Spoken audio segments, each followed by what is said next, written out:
నిజంగా నిరుద్యోగులు అడుగుతున్నట్లు 1:100 తీస్తే కోర్టు సమస్యలు వస్తాయి, చాలా ఇష్యూస్ వస్తాయి, అందుకే చెయ్యట్లేదు అని అంటున్నారు. నిజంగా సమస్యలు లేకుండా పోతుంది కదా గవర్నమెంట్, దాంట్లో ఇబ్బంది ఏముంది? ఇబ్బంది ఏమనిపిస్తుంది మీకు? 1:100 తోటి కోర్టు సమస్య ఏమొస్తుందో నాకు అర్థమవుతలేదు. పక్కనే ఇప్పుడు మన ఆంధ్రప్రదేశ్ రాష్ట్రంలో మొన్ననే చేసిళ్ళు 1:100గా నిష్పత్తి ప్రకారం ఒక సీట్కి 100 మందిని తీసుకోవచ్చు అని చెప్పేసి అంటున్నారు.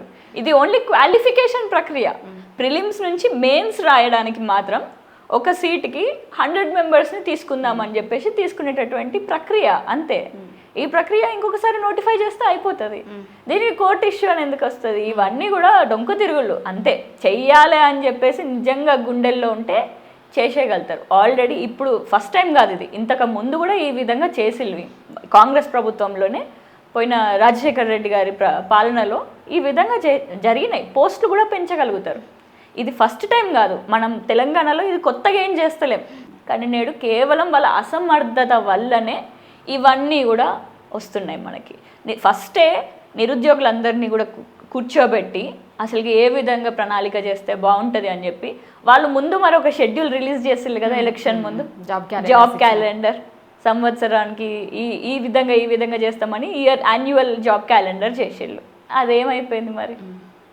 అది ఎన్నో హామీలు ఇచ్చారు యువకులకి. ఇవి మాత్రమే కాదు, ఇంకా మనం బిగ్ పిక్చర్ కూడా మనం ఆలోచించాలి. 2 లక్షల ఉద్యోగాలు అన్నారు సంవత్సరానికి. అసలు దాని మాట ఎవరు చెప్తున్నారు? ఇది కూడా ఒక టాక్టిక్ రేవంత్ రెడ్డి గారిది. ఇప్పుడు వీళ్ళందరినీ కూడా ఇట్లాంటి ఈ ప్రొటెస్ట్లో పెట్టేసి ఈ 2 లక్షలది వెనకాల మనం తుడిచేద్దామని కూడా ఆలోచిస్తారు. సో ఇట్లాంటి టాక్టిక్స్, బ్యాక్ హ్యాండ్ గేమ్స్ కూడా ఆడతారన్నమాట. సో ఇప్పుడు 2 లక్షలు ఎవరైనా మాట్లాడుతున్నారా? ఎందుకంటే వాళ్ళకి ఇమ్మీడియట్ ఉపశమనం కావాలి. ఉపశమనం ఏంటి? మనకి పోస్ట్ పోన్ కానీ, గ్రూప్ 2ని పోస్ట్ పోన్ కానీ, 1:100 కానీ, ఇవన్నీ ఇమ్మీడియట్ తక్షణమే కావాల్సినవి. సో వాళ్ళు దాంట్లో పోరాటం చేసినప్పుడు ఈ వెనకాల ఈ 2 lakh ఉద్యోగాలు, నిరుద్యోగ భృతి, ఇవన్నీ కూడా కార్పెట్ కింద తుడిచేస్తారన్నమాట. మనకు కనిపించవు. జాబ్ క్యాలెండర్, ఇప్పుడు జాబ్ క్యాలెండర్ మళ్ళీ చర్చలు పెడతాను అంటున్నారు. ఇంకా బిగ్ పిక్చర్ మనకి ఇంకా ఉంది. సో నాకు తెలిసి ఈ ఉద్యమం అనేటిది ఇంకా కొనసాగుతూనే ఉంటుంది. నిరుద్యోగుల ఉద్యమం ఇక్కడికే ఆగిపోదు, ఇంకా కొనసాగుతూనే ఉంటుంది. అందుకే రేవంత్ రెడ్డి గారు ఇప్పటికైనా జాగ్రత్తగా ఉండాలి, లేకపోతే ఆయన కుర్చీ ఎగిరిపోతుంది. ఖచ్చితంగా ఆయన కుర్చీకే ఉన్నది.